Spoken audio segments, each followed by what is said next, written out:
मेरे प्यारे सभी विद्यार्थियों को सुप्रभातम। चैप्टर नंबर 5 चल रहा है विद्युत धारा। कल की क्लास में अपने पढ़ा कि जो प्रतिरोध होते हैं उनका संयोजन किस प्रकार से किया जाता है।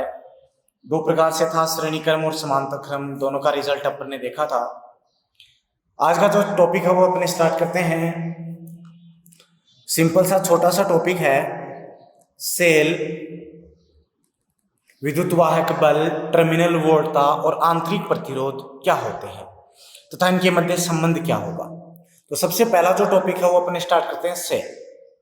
तो दैनिक जीवन में अपन सेल बहुत अच्छे से देखते हैं। किसी भी डिवाइस को स्टार्ट करने के लिए अपन बैटरी यूज करते हैं, उसको ऊर्जा चाहिए तो वो ऊर्जा अपन कहाँ से देते हैं? बैटरी जोड़ते हैं, उसके सेल जोड़ते हैं। ठीक है, तो वही सेल। तो सेल क्या है कि सेल एक युक्ति है, एक डिवाइस है जो कि विद्युत परिपथ, जिस भी अपन परिपथ की बात करेंगे उसमें स्थायी विद्युत धारा को बनाए रखती है। ठीक है, तो कोई भी परिपथ है, जैसे कि मेरे पास में ये कोई परिपथ है, तो इस परिपथ में अगर अपन एक सेल जोड़ दें, एक बैटरी जोड़ दें, तो उस स्थिति में इसमें से क्या प्रवाहित होगी? धारा प्रवाहित होगी। तो इसी को अपन क्या कहते हैं? सेल कहते हैं। ठीक है, या फिर आप ये कह सकते हैं कि वह युक्ति जो रासायनिक ऊर्जा को विद्युत ऊर्जा में परिवर्तित करती है। ठीक है, रासायनिक ऊर्जा जो उसके अंदर केमिकल्स भरे होते हैं, जो उसके अंदर रसायन भरे होते हैं, उनके अंदर जो एनर्जी होती है उनको वो किस में परिवर्तित करेगा? विद्युत ऊर्जा में परिवर्तित करता है। उसी युक्ति को अपन क्या कहेंगे? सेल कहेंगे। ठीक है, ये दो प्रकार का होगा। एक होता है प्राथमिक सेल और एक होता है द्वितीयक सेल। दो टाइप से मुख्यतः होगा, प्राइमरी और सेकेंडरी। ठीक है, प्राथमिक सेल क्या होगा? सबसे पहले अपन बात करें प्राथमिक सेल की, तो बड़ा ही सिंपल है कि वह सेल जो केवल रासायनिक ऊर्जा को विद्युत ऊर्जा में बदलता है। में सेल है, उससे अपन वो ऊर्जा ले सकते हैं और वो ऊर्जा अपन किस में चेंज कर सकते हैं? विद्युत ऊर्जा में। तो जो क्या करेगा? रासायनिक ऊर्जा को केवल विद्युत ऊर्जा में परिवर्तित करता है, उसे अपन कहेंगे प्राथमिक सेल। जैसे कि अपने जो घड़ी, रेडियो, बैटरी, इनमें जो डलता है वो होता है, उसको अपन कहते हैं शुष्क सेल। क्या कहते हैं? शुष्क सेल। इसका दूसरा उदाहरण होता है डेनियल सेल। तो इस सेल को अपन एक बार उपयोग में लेते हैं, उसके पश्चात अपन इसको फेंक देते हैं। यूज एंड थ्रो का वर्क करता है ये। ठीक है, सेकेंड है द्वितीयक सेल। द्वितीयक सेल प्राथमिक से थोड़ा सा डिफरेंट है। इससे क्या करेंगे अपन? इससे अपन रासायनिक ऊर्जा को किस में चेंज करेंगे? विद्युत ऊर्जा में। और जब ये अनावेशित हो जाता है, इसकी ऊर्जा खत्म हो जाती है, तो पुनः अपन विद्युत ऊर्जा को किस में चेंज कर सकते हैं? रासायनिक ऊर्जा में। तो ये दोनों तरफ काम करता है। जो रासायनिक ऊर्जा को विद्युत ऊर्जा में, विद्युत ऊर्जा को रासायनिक ऊर्जा में परिवर्तित करता है, उसे अपन क्या कहते हैं?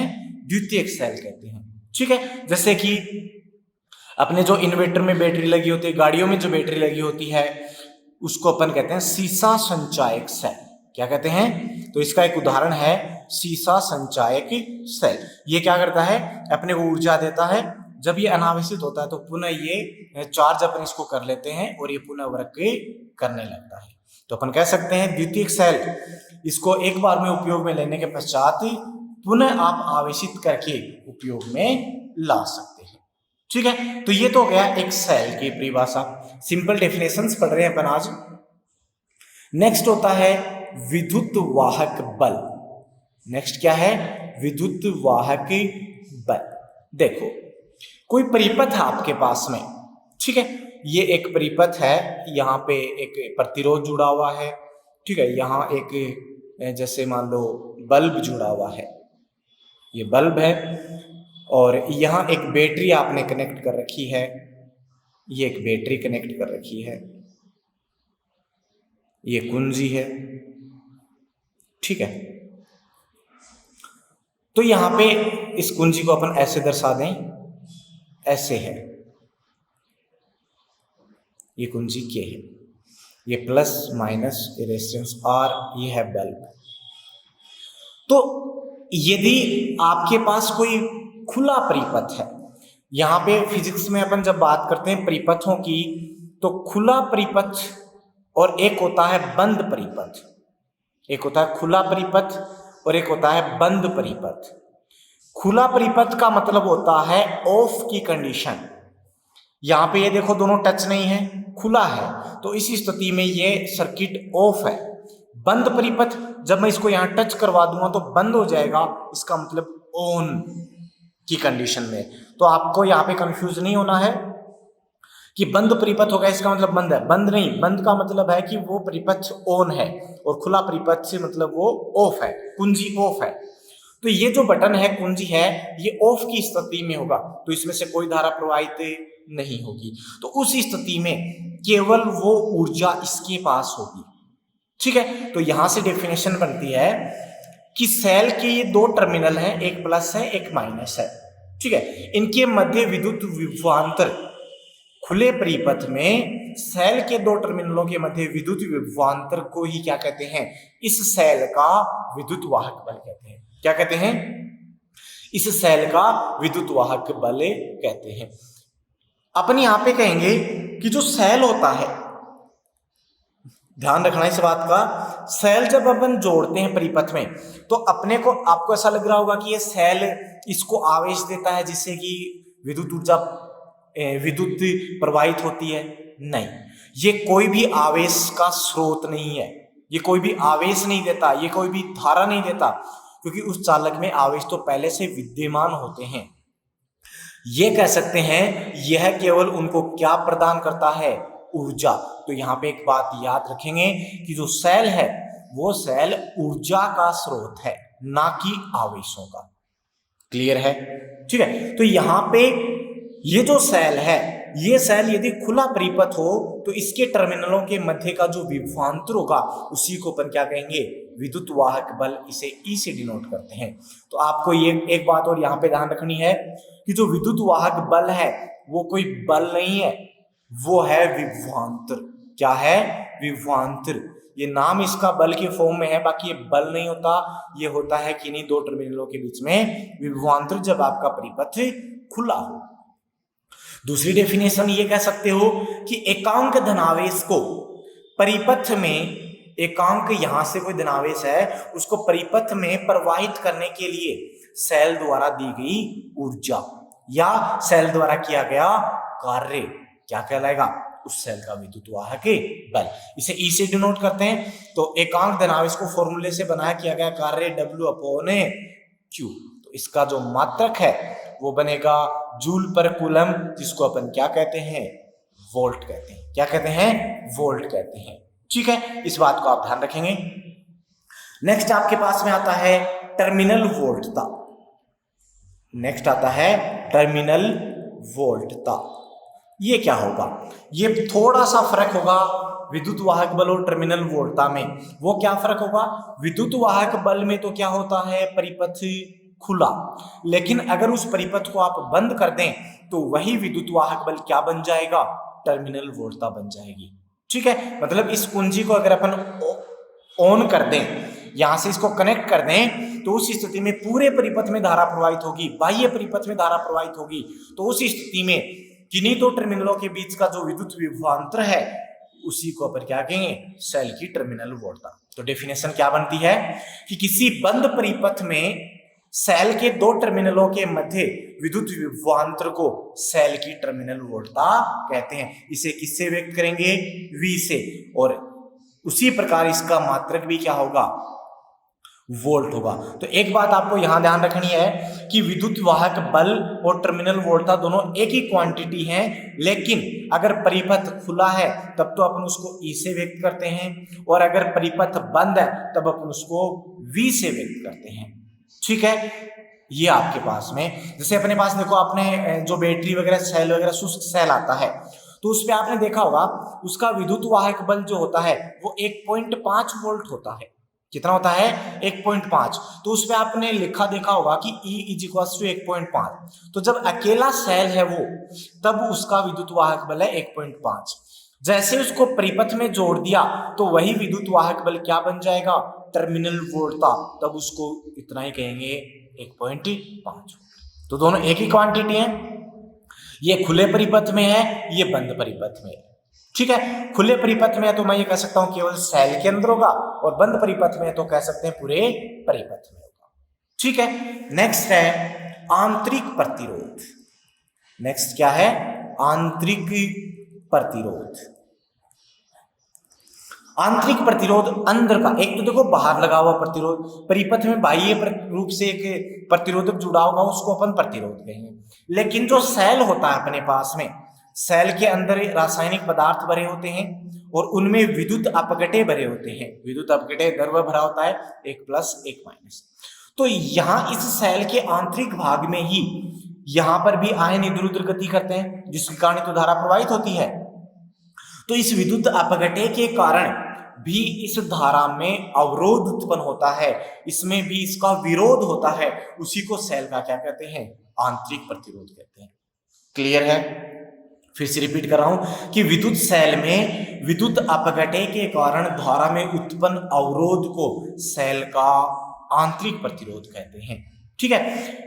बाह्य प्रतिरोध को कैपिटल आर से दर्शाते हैं, आंतरिक प्रतिरोध को किससे दर्शाएंगे? स्मॉल आर से। मात्रक इसका भी वही होता है, ओम। ठीक है। एक बात आप यहां ध्यान रखें कि अगर अपन माने कि अपने पास में क्या है? आदर्श सेल। क्या है? आदर्श सेल। तो उसके लिए आर का मान क्या होगा? आंतरिक प्रतिरोध का मान 0 होगा। आंतरिक प्रतिरोध का मान क्या होगा? 0 होगा। तो ये आपके पास में कहलाता है आंतरिक प्रतिरोध। तो आपको 4 डेफिनेशंस बताइए मैंने। सेल क्या होता है? विद्युत वाहक बल, टर्मिनल वोल्टता और आंतरिक प्रतिरोध। ठीक है। ये तीनों अपने पास आगे काम आएंगी। अब अपने को इनके बीच में संबंध निकालना है कि विद्युत धारा, विद्युत वाहक बल, टर्मिनल वोल्टता और आंतरिक प्रतिरोध, और वो संबंध आगे अपने पास से काम आएगा। ठीक है। अच्छा, उससे पहले आंतरिक प्रतिरोध किन किन चीजों पर निर्भर करता है? आंतरिक प्रतिरोध कुछ कारकों पर निर्भर करता है, जिनमें सबसे पहले मैं बात करूंगा कि विद्युत अपघटय पदार्थ के कारण है। तो विद्युत अपघटय पदार्थ की सांद्रता कितनी है? सांद्रता कंसंट्रेशन पर निर्भर करता है, मंस सी पर निर्भर करता है। और सी के क्या होता है? समानुपाती। तो जो कह सकता हूं मैं, आर समानुपाती क्या होगा? सी। साथ ही दूसरा, ये जो प्लेटें हैं, इन प्लेटों इलेक्ट्रोडों के मध्य की दूरी के भी समानुपाती होता है। तो यदि इनके बीच की दूरी डी हो तो आर समानुपाती क्या होगा? डी होगा। ठीक है। तीसरा, ये प्लेटें इस विद्युत अपघटय पदार्थ में कितनी डूबी हुई हैं, उस डूबे हुए भाग का क्षेत्रफल। देखो ये यहां से लेकर यहां तक डूबी हुई है, बाहर वाली अपन नहीं देखेंगे, यहां से लेकर यहां तक। या फिर अपने पास मान लो विद्युत अपघटय इतना ही भरा हुआ है, इतना भरा हुआ है, तो उस स्थिति में केवल इतना भाग डूबा हुआ है, तो उस डूबे हुए भाग के क्षेत्रफल के व्युत्क्रमानुपाती। तो तीसरा होगा आर व्युत्क्रमानुपाती ए। ठीक है। चौथा फैक्टर जो है वो है कि सेल से कितनी धारा ली जा रही है, उसके समानुपाती, आर समानुपाती आई। पांचवा है जो इस सेल का ताप है, उस ताप के व्युत्क्रमानुपाती। ताप के क्या होगा? व्युत्क्रमानुपाती होगा। तो ये होगा ताप के व्युत्क्रमानुपाती। और अपन कह सकते हैं विद्युत अपघटय पदार्थ की प्रकृति पर भी निर्भर करता है। तो ये इतने चीजों पे निर्भर करेगा, इतने कारकों पे निर्भर करेगा। सांद्रता के, तो यहां से मैं लिख सकता हूं, देखो कॉमन रूप से R इज इक्वल टू सी के, डी के और आई के तो समानुपाती, तो R समानुपाती सी आई डी। ठीक है। और अपॉन में ए और टी के व्युत्क्रमानुपाती, तो ए और टी के व्युत्क्रमानुपाती। तो सेल का आंतरिक प्रतिरोध इन मुख्य 5 कारकों पर निर्भर करता है और पदार्थ की प्रकृति पर भी निर्भर करेगा। ठीक है। नेक्स्ट अपने पास चलते हैं, इनके बीच में संबंध क्या होगा। तो अपन ने माना कि अपने पास एक परिपथ है। ठीक है। उस परिपथ का जो बाह्य प्रतिरोध है, परिपथ का जो क्या है, बाह्य, बाहर से अपने जोड़ रखा है प्रतिरोध है, वो कैपिटल आर है। और सेल का आंतरिक प्रतिरोध, सेल का आंतरिक प्रतिरोध वो क्या है? स्मॉल आर है। ठीक है। उसमें से प्रवाहित होने वाली धारा कितनी है? आई है। ठीक है। तो इस स्थिति में क्या होगा? इसमें होगा कि इन दोनों प्रतिरोधों पर विभव पतन होगा। इस प्रतिरोध पर भी विभव पतन, ओम का नियम जानते हैं, V बराबर आई आर। इससे ये विभवांतर कह दो किन्हीं दो टर्मिनलों के बीच में, या उस अवयव पर विभव पतन कह दो, एक ही बात है। ठीक है, तो ये विभवपतन इसके कारण होगा और इसके कारण होगा। ठीक है, तो यहां पे कहें कि बैटरी का जो टर्मिनल वोल्टता थी, बैटरी की क्या थी, टर्मिनल वोल्टता, उसको किससे लिखेंगे, V से। विद्युत वाहक बल को किससे लिखेंगे, E से।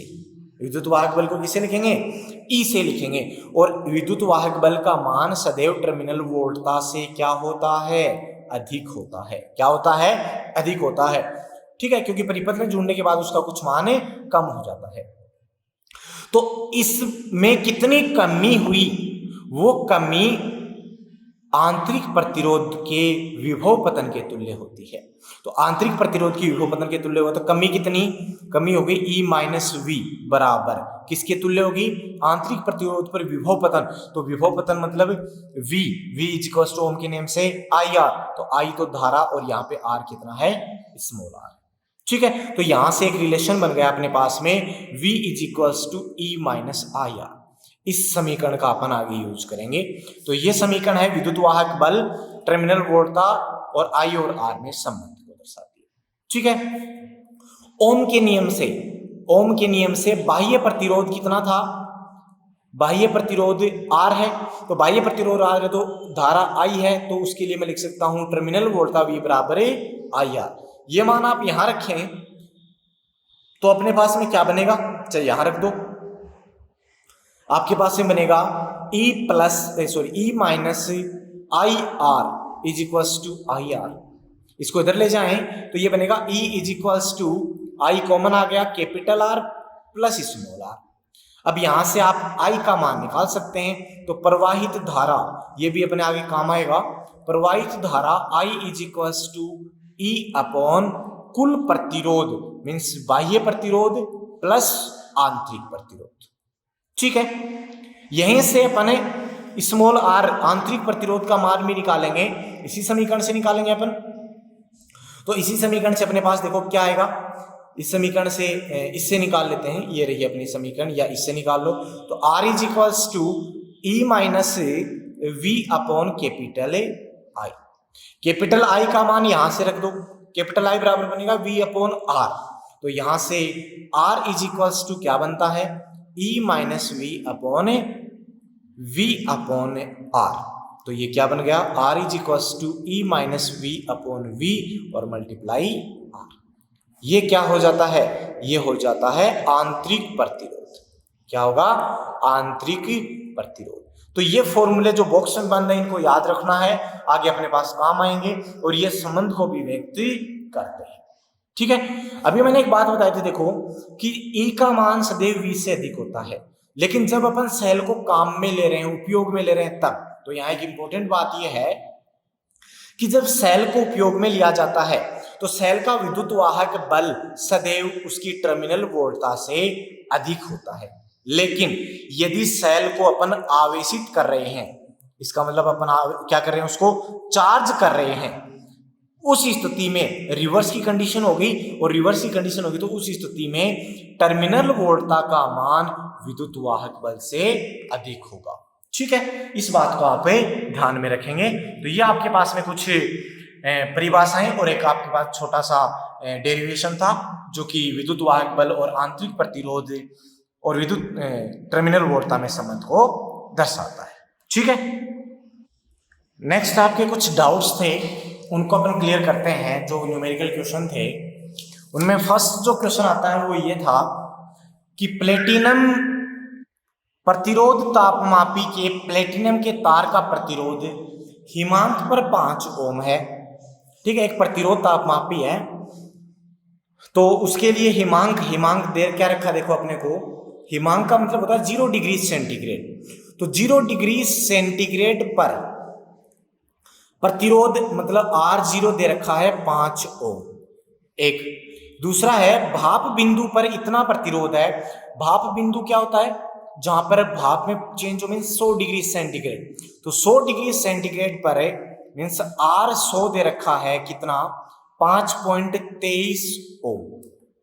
जब इस तापमापी को किसी तप्त उष्मक में प्रविष्ट कराया जाता है, मतलब किसी जो हीटर आपके पास में उसमें आप उसको लगाते हैं, तो प्लेटिनम के जो तार का प्रतिरोध है वो इतना हो जाता है, तो उस उष्मक का ताप ज्ञात करो। मतलब किसी टी के ऊपर इतना प्रतिरोध हो गया, देखो बढ़ गया इसका प्रतिरोध, ठीक है, तो वो टी ताप पर, इसका मतलब आपको किसी टी ताप पर आर टी दे रखा है 5.795 ओम, ठीक है। तो आपको ज्ञात क्या करना है, उस टी ताप को ज्ञात करना है। क्लियर है? तो प्रतिरोधों के लिए एक समीकरण आपको बताई थी, उस समीकरण का यहां पे 2 बार यूज होगा। कितनी बार यूज होगा? 2 बार। देखो समीकरण क्या थी, हम जानते हैं कि समीकरण थी कि R T is equals to R zero plus R0 1 plus alpha del T, ये समीकरण थी आपके पास, याद आई कुछ? ठीक है, इस समीकरण का अपन यूज करेंगे यहां पे। तो देखो क्या बनता है, इसको अंदर मल्टीप्लाई कर देता हूं मैं, तो ये बनेगा R T is equals to R0 plus R0 alpha del T. पहली स्थिति के लिए लगाएं तो T 0 डिग्री पर 5 ओम है, ठीक है, और 100 डिग्री पर 5.23 ओम है, ठीक है। इस समीकरण को अपन ऐसे लिख सकते हैं क्या, आर टी माइनस R0 बराबर है R0 एल्फा डेल टी। ये समीकरण नंबर आपके पास हो गई 1। देखो एल्फा का जो मान है वो प्रतिरोधक ताप गुणांक है, जो कि पदार्थ पे निर्भर करेगा। तो पदार्थ तो प्लेटिनम ही है, तो इस एल्फा का मान वही रहेगा। तो इसके 2 तरीके हैं, आपको आर टी दे रखा है, R0 दे रखा है, डेल टी पता है, तो या तो आप एल्फा का मान ज्ञात कर लो, ठीक है, फिर उसमें हम पर रख दें, या अपन एल्फा का मान नियत है तो तुलनात्मक रूप से ज्ञात कर लें, वो थोड़ा ज्यादा इजी रहेगा। तो दूसरी स्थिति के लिए देखो क्या, इसको मैं R लिख सकता हूं 100, पहली स्थिति के लिए लिख रहा हूं मैं R100 माइनस R0 बराबर है R0 एल्फा, और डेल टी का मान कितना, 100 माइनस 0, अंतराली तो होता है डेल टी, मतलब T2 माइनस T1, तो 100 माइनस 0 कितना बचा, गुणा में 100 बचा। ये समीकरण नंबर 1 दे देते हैं। दूसरी स्थिति, जब इसको आप तप्त उष्मक में प्रविष्ट कराएंगे तो प्लेटिनम के तार का प्रतिरोध इतना हो जाता है किसी ताप T पर, तो 0 पर तो वही स्थिति, तो T पर हो जाएगा 5.795।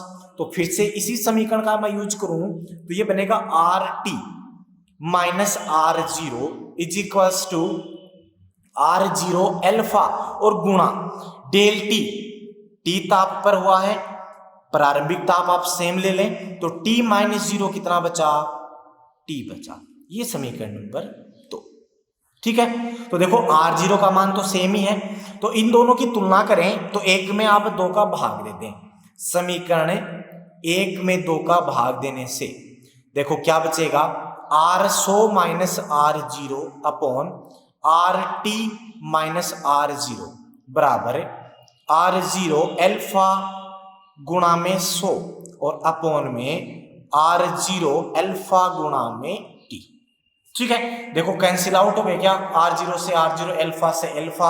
आपको मान किसका चाहिए था, T का मान चाहिए था। यहां से मान रखोगे तो देखो R100 का मान कितना है 5.23, R0 का मान कितना है 5, अपॉन RT का मान कितना 5.795 और R0 का मान कितना 5 is equals to 100 upon T। इसको माइनस करें और सोल्व करेंगे तो T बराबर क्या मिलेगा, देखो T इधर जाएगा तो ये मिलेगा 100 मल्टीप्लाई, इधर से बचेगा 0.795 अपॉन में 0.23, ये आपके पास में बचता है। और जब आप इसको सोल्व करेंगे, कैलकुलेशन आप इसकी कर सकते हैं, मैंने कैलकुलेशन कर ली है इसकी, तो T इज इक्वल्स टू यहां पे आपको मिलेगा 345 माइनस 0.65 डिग्री सेंटीग्रेड।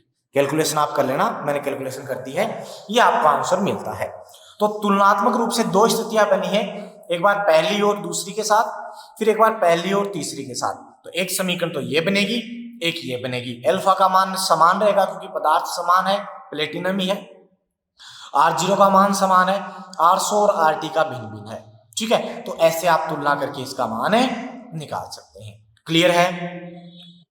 देखो नेक्स्ट क्वेश्चन आपका था कि एक चित्र दे रखा आपको में दर्शाए गए चित्र में प्रत्येक संधारित्र की धारिता 1 फेरेड है। प्रत्येक की मीन्स सी आपको दे रखा है 1 माइक्रोफेरेड। ठीक है, ये आपको दे रखा है, सभी समान धारिता के हैं। तो ए व बी के बीच में तुल्य धारिता क्या होगी? एक डायग्राम दे रखा है जिसमें देखो पहले एक संधारित्र है, उसके समांतर क्रम में 2 हैं, फिर 4 हैं, फिर यहाँ पे 8 संधारित्र हैं, फिर 16 संधारित्र हैं, फिर 32 संधारित्र। तो यहाँ पे देख सकते हो गुणोत्तर क्रम बना हुआ है, 1 है, फिर 2 हैं, फिर 4 हैं, फिर 8 हैं, फिर 16 हैं। तो गुणोत्तर क्रम में संधारित्रों की संख्या बढ़ रही है और अनंत तक बढ़ रही है। तो इस ए व बी के बीच की तुल्य धारिता क्या होगी? ठीक है, तो इस ए व बी के बीच की तुल्य धारिता के लिए अपन पहले इन भुजाओं को सोल्व कर लें। तो जो पहली भुजा है इसको मैं मान रहा हूं C1, तो C1 बराबर कितना? 1 माइक्रोफेरेड। दूसरी जो समांतर भुजा है इन दोनों का वो मान रहा हूं मैं C2। तो देखो एक अपन ने फॉर्मूला पढ़ा था, याद हो तो आपको नोट में लिखाया था जब 4 के चैप्टर के न्यूमेरिकल्स हैं, तो संधारित्र में आपको लिखवाया था कि जब समान मान की धारिता, समान धारिता वाले n संधारित्र देखो श्रेणी क्रम में जुड़े हो, किसमें जुड़े हो? श्रेणी क्रम में जुड़े हो, तो CS इज इक्वल्स टू, याद आया क्या? CS इज इक्वल्स टू क्या था आपके पास में? क्या था? C अपॉन n था। क्या था? C upon n। जब समान धारिता के n संधारित्र, यहां दूसरी भुजा में समान धारिता C के 2 संधारित्र जुड़े हुए, तो C बराबर 1, n बराबर 2। तो इसके लिए इस पूरी भुजा का हो गया 1/2 माइक्रोफेरेड। देखो फिर 4 जुड़े हुए हैं, 4 जुड़े हुए, तो इसी फॉर्मूले से इस भुजा इन दोनों के बीच का क्या हो गया? C3 बराबर 1/4 माइक्रोफेरेड। ठीक है, C4 बराबर हो गया, यहाँ 8 जुड़े हुए हैं, दिखा नहीं रखे बाकी लिखे हुए मैंने, 8 संधारित्र जुड़े हुए हैं समान धारिता के, तो 1/8 माइक्रोफेरेड। फिर 16 जुड़े हुए हैं तो 1/16। इस प्रकार से समांतर क्रम में जुड़े। अब देखो इन संयोजनों का पहला जो प्लेट है उसको एक बिंदु से जोड़ रखा है ए से, और दूसरे जो प्लेट है वो बिंदु बी से जुड़ी हुई है। इसका मतलब ये सभी C1 C2 C3 C4 किस में जुड़े हुए हैं? किसमें जुड़े हुए हैं? समांतर क्रम में। और समांतर क्रम में फॉर्मूला होता है CP बराबर C1 plus C2 plus C3 plus C4। Confusion नहीं होना है आपको, प्रतिरोधों में इसका उल्टा होता है, जो श्रेणी में संधारित्र हैं वो रिजल्ट समांतर में प्रतिरोध में मिलते हैं, तो आपको एक याद रखना है। तो CP is equals to, add कर दें, इसको ऐड करेंगे तो बनेगा 1 प्लस 1/2 प्लस 1/4 प्लस 1/8 प्लस आगे आएगा 1/16 और एंड सो ऑन, ऐसे बनेगा। ठीक है, तो ये देखो क्या बन गया। आप अनंत तक हैं तो अनंत का योग कैसे निकालें? तो ये कौन सी श्रेणी बन गई? ये गुणोत्तर श्रेणी बन गई। देखो 1/2 फिर 1/4 है, फिर 1/8 है, तो यहां पे इस गुणोत्तर श्रेणी का परिणाम योगफल क्या होगा? गुणोत्तर श्रेणी का योगफल जानते हैं अपन, गुणोत्तर श्रेणी का योगफल क्या होगा? योगफल आपके पास में होता है is equals to A upon 1 minus R। ये अपन ने छोटी क्लासों में पढ़ा हुआ है, जहां पे A होता है गुणोत्तर श्रेणी का प्रथम पद और R होता है सार्वय अनुपात। देखो अनुपात सभी में समान है, यहाँ 1/2, यहाँ 1/2, 1/2, 1/2। ठीक है, सॉरी 2 अनुपात है, समान है। ठीक है, तो यहां से क्या बनेगा? प्रथम पद क्या है? प्रथम पद आपके पास में हो गया ये CP इज इक्वल्स टू 1 और अपॉन में 1 माइनस सार्वनुपात 1/2, फिर 1/4 में 1/2 करते हो, फिर 1/2 मीन्स कितना बचा? 1/2। ठीक है, तो 1 माइनस 1/2 कितना बचेगा? 1/2 और रिजल्ट क्या बनेगा?